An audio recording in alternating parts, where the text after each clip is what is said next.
Spyder's back for Eddie Shack. No, part 23, Eddie Shack. We watch Spyders, CFL's Red-Zone.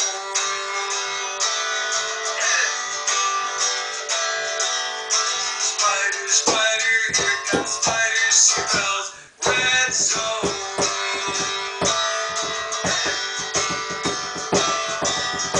Spyder, Spyder, here comes Spyders, CFL's Red-Zone.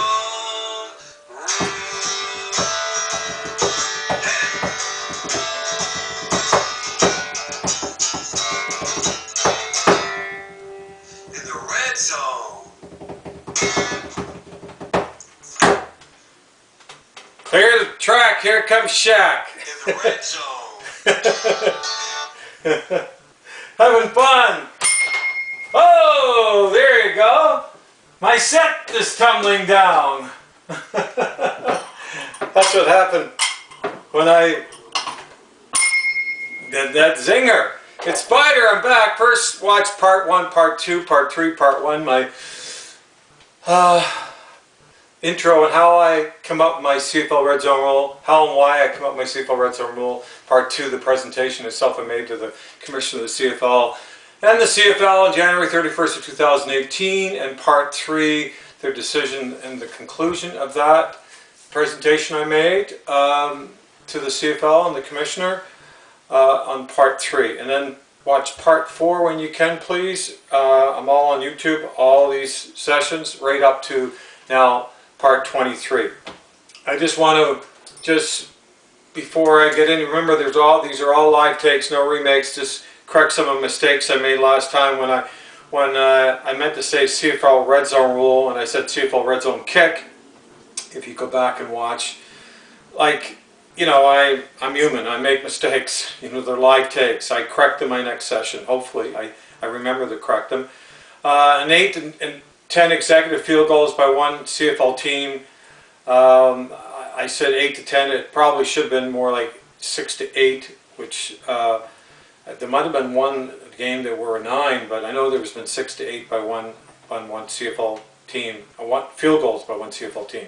Can you imagine that? And on my 18% a game, okay, on that spread, the 4-point spread, because I'm comparing touchdown score in the red zone versus easy chop field goals. So that, you know, so that's a 4-point spread. So on those the numbers, the math numbers, it's the 4 points. Okay, you work into the equation. Okay, multiply and subtract the difference, whatever you want, how you want to do it. Okay, let's not get too mathematical here, okay? But anyway, also, I meant to say, when I was talking about the riders, the 37.5% of, can you imagine, the lowest of average touchdowns scored in the red zone amongst 9 CFL teams for the 2018 season. I meant to say, of course, the red zone, not the end zone. Anyway, oh, I want to mention, okay, the Red Blacks, my new hat that I had up last session, but I forgot to mention, there's one person out in Bedford that actually has CFL hats, and he had a Red Blacks hat, and I didn't have a new one. I know I have to get some new ones, update some of my old ones, and he has all of them, really. I was impressed, and I wore my CFL Red Zone Rule hat. He was interested in that, and I told him about my CFL Red Zone Rule. He was blown away. You know what he said to me? It's just like the whole 350 now plus then I'm adding to that I've surveyed, and of course the big one, Steve Armitage. Well, every one of you people were big, like to me. You really were as important, really. Steve Armitage just put the icing on the cake, you know, when he stamp approved it, and he's behind my CFL Red Zone Rule big time. But the owner of the shop, he says, do you mean there's not going to be any more easy chip shot field goals in the red zone, or second down, basic CFL two down football in the red zone in the CFL? He says, I'm sold. And then he wanted to know all about it, and I told him all about it. He was blown away. And you know what he said to me? Just like Steve Armitage and everybody I presented to, they were all good people, by the way. He says, you be persistent in that, and you keep pushing it. And that's what I'm doing. I'm keep pushing it. Remember, you never fail until you give up, okay? And then you don't fail because you put your best foot forward, but never give up, okay? So let me just check my, I put a and this will be my last one, by the way, until I have something for the spring and summer. I'll take a break, unless I have something really important I want to put up on YouTube, okay? But I'm up on Facebook, okay? Now I'm up. It was a challenge, but like I said before, I announced in my last session I'm up. And, you know, there's glitches there with some of it, but just punch in Spyder CFL Red-Zone Rule on Facebook and look for the one that says sports. The one that, for some reason, that says post, you click on it and it doesn't open it or something, but there's one that made for you, but the one that always seems to open is the one that says under Spyder CFL Red-Zone Rule on Facebook under sports, okay, underneath, you know, in the blue writing where it says sports. Okay, and I'll just keep adding to it as we go along. It's just new, we just got it up. So, and my 10 powerful features, super features and benefits are on there, and it's a lot of other neat stuff on there, okay? So check it out, okay, and we'll keep adding to it, all right? Which I'm really excited about, really, to have it up.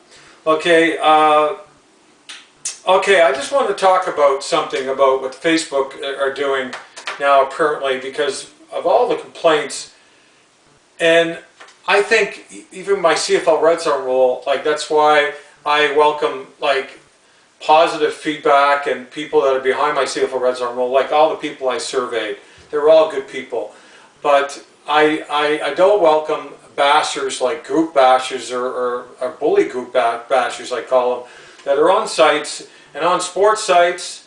It's supposed to be credible sports sites that allow things to be posted. And if someone posts something that makes sense, it's common sense, and you know, and what he's presenting, or it's just his opinion and his comments that he's allowed to make, and he's on the money, and he's right, and he's a lot of times that person or persons are ganged up on with these like bully bash group. I call them sort of like Facebook gang like groups that bash people or target people and deliberately bash them and attack them constantly, and it's character assassination is what it is. And Facebook's are going to probably, hopefully they're saying they're going to be doing something about it, and it's about time. And those are the people sometimes that are even taken down because they're all bashed and ganged up on because they're telling the truth and really presenting their case that makes a lot of sense. And you know, people can't handle the truth. They can't, or the real facts, because they're very biased, or it's almost like they're politicians. You know, like you know, like I don't want to mention any particular political group, but like they don't want to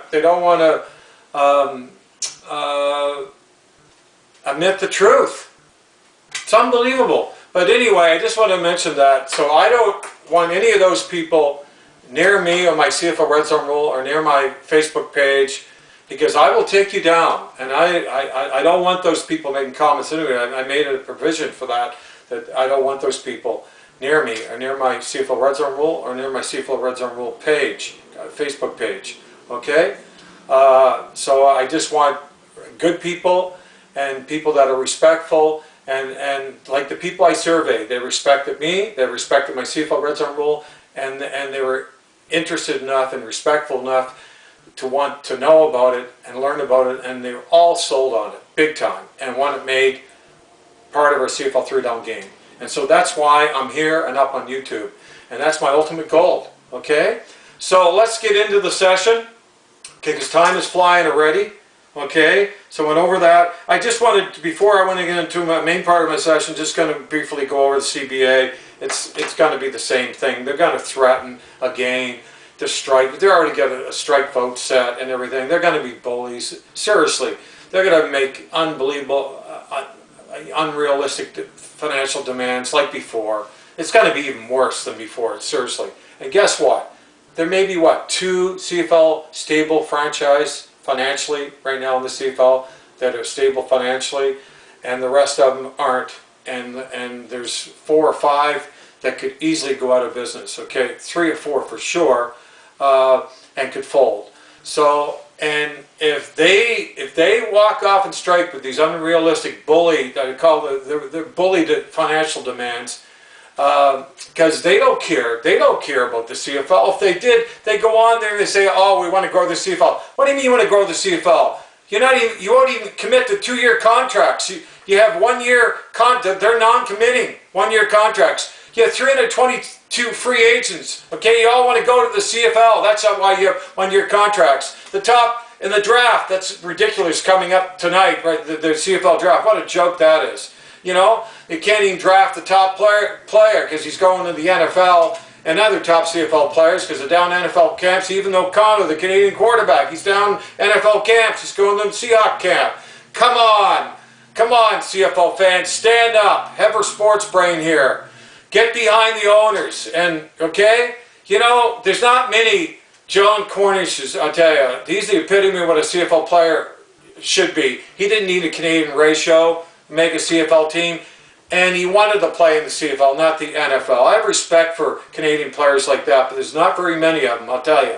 But anyway, it's the CFL Canadian draft. There's nothing on draft like it, where you can't even select the top prospect or number 1, number 2 pick, because they're going to be going to the NFL and other top Canadian players. They didn't even show up the Canadian Combine. When there's a Canadian ratio in place, when there's 20 plus Canadian players down to the NFL and counting now, playing in the NFL, the Canadian starter ratio's got to go. Like I've said, I said over and over, and you know, I've been really pounding that home. It's got to go.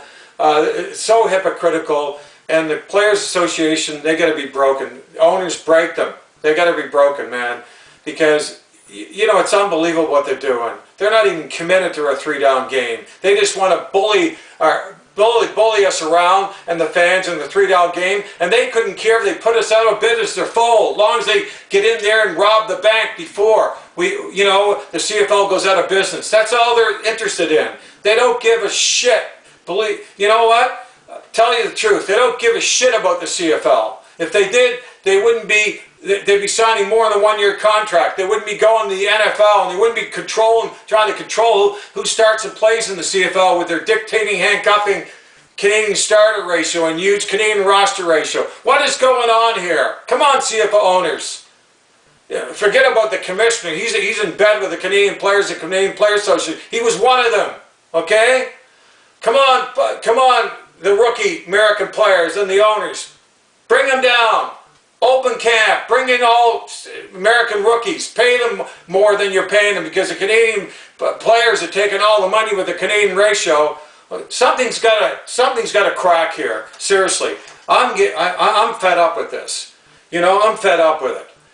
And you got to wrap your head around, because I'm giving you the real truth and real facts. So, like, okay, I'm going to get in my session now, but I like, this really upsets me. It really does, and I get really, really upset about it. Anyway, I want you to listen to this. Randy Ambrosi, last time I talked, I had a session on this. We're having this amazing conversation about the future of the CFL with a 10th team in Halifax. A potential ownership group has come forward, which includes former co-owners of the NHL's Arizona Coyotes. They've launched a Name the Team contest and a season ticket drive. But building excitement is easy. Building a stadium, not so much. The biggest elephant in the room is the place to play. The state of the CFL has never been stronger. You have an ownership group that's based out of Atlantic Canada with deep ties and a commitment to the region and the city in general. It's the right time. The CFL's new boss says he plans to run the league like the chief executive officer of any other Canadian business, and his success is... Okay, CFL's never been stronger. That is not true. Montreal is ready to fold, okay? And Toronto could be next, or BC, and the CFL's done. So, okay, all you got to look at the financial statements there, you know, keeping, and the Canadian Player Association, you bunch of bullies, I hate to say. All you got to look at the financial statements and know that, hey, you know, where's the money coming? You want for health benefit? Where's the more health benefit money? Where's the money coming from? Where's the money? There's no money. Oh yeah, You want all the big raises and take some of the owner's profits when there's no profits, okay? For health benefits, you want all this money that doesn't even exist when you're the ones doing the illegal hits, okay? And causing major injuries on the field. I am so upset, listen, and talking about Atlantic Schooners, what a joke that is, okay? I just want to say something about that. Anthony LeBlanc was on Rick Howe's show, and he was on Steve Murphy, okay, in the last couple days here in CTV, okay? You know what this is? It's just like the render, just look at the drawings, okay?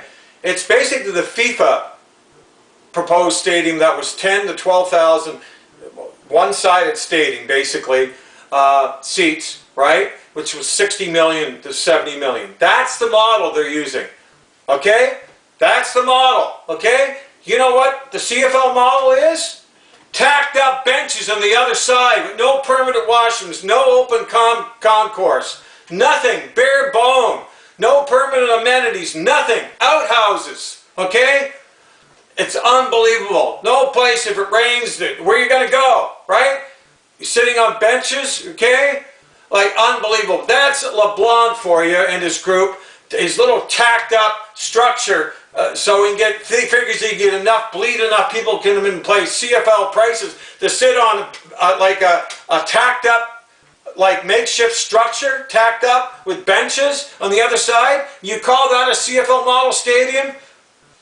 Listen, 130 million, my friend LeBlanc, okay, doesn't equal a $60 million FIFA or community, this rinky-dinky little bare-bone eyesore, embarrassing little Mickey Mouse little community stadium that you want to build. That's not 130 million. That's a 60 million, like their FIFA little community stadium version. So tell the truth, LeBlanc. Actually, you slipped up. It did come out in the Steve Murphy show, and you actually confirmed it. So that's what it is. I'll never buy season tickets. I'll never support you, and no one will. And you'll be out of business before you start with that piece of what I don't know what you call that little Mickey Mouse, little dinky rinky, whatever. It's worse than, like someone's posted, it's worse than a college football stadium. Not knocking college football stadiums, but this is supposed to be the CFL. Unbelievable. Unbelievable. I'm telling it the way it is. I'm telling it the way it is. You know? I'm telling it the way it is. Now I just lost this stupid thing. Okay, we'll just carry on. I only want to go to the 18th minute anyway because it's a bunch of crap, and then get into what I'm supposed to say. I think is worthy of the person who sits in this chair. Oh yeah, all the crap. You're gonna hear crap now, Ben Rosie. The CFL has BS. existed in its current form since 1950, really. And obviously the history of the game goes back way before that. But the CFL as we know it, and Bullshit. there's a traditionalist crowd out there who would say, That's what you're gonna hear from the person. Listen. Thick and thin through flood and drought, survived all kinds of different things, and here it is. Why does it have to change? It is a league within Canada that's survived part of the Canadian sports scene. Why do you have to play on an international field? What's the answer to that? I think the answer is that, you know, you look at owners, Maple Leaf Sports and Entertainment, look at David Braley in BC, look at, Calgary Sports and Entertainment, and so on and so on. And look, these guys are investing serious money in this league of ours, and I think they deserve to see this league take them to a place where that investment is worthwhile. Look, we've had a long series of owners here in Toronto. You know, going back, let's start with Sherwood Schwartz, and you go on several names, and they've all tried to get this thing back to where it was. I mean, when I played here in the 80s, there were regularly 40,000 plus fans at Exhibition. That hasn't been true for quite some time, and you can't ask them to pedal this bike harder. This bike is not serving the market that is now the new Toronto. And so the answer is, it's not good enough. It's not good enough to hope that these owners will stay committed to the CFL unless we can show them how this thing provides them with some kind of a basis for that investment. And so I think the answer is, you know, there's very few things in life that can survive under a status quo scenario, and the CFL is certainly one of them. Look, the CFL's been buried a lot of times over the years. I buried it a few times. You know, someone who grew up with the game, I've said a couple of times, I've written a couple of times in my professional life, that's it. It's done. They're on life support here. But do you think that it could survive in the 21st century in its current form?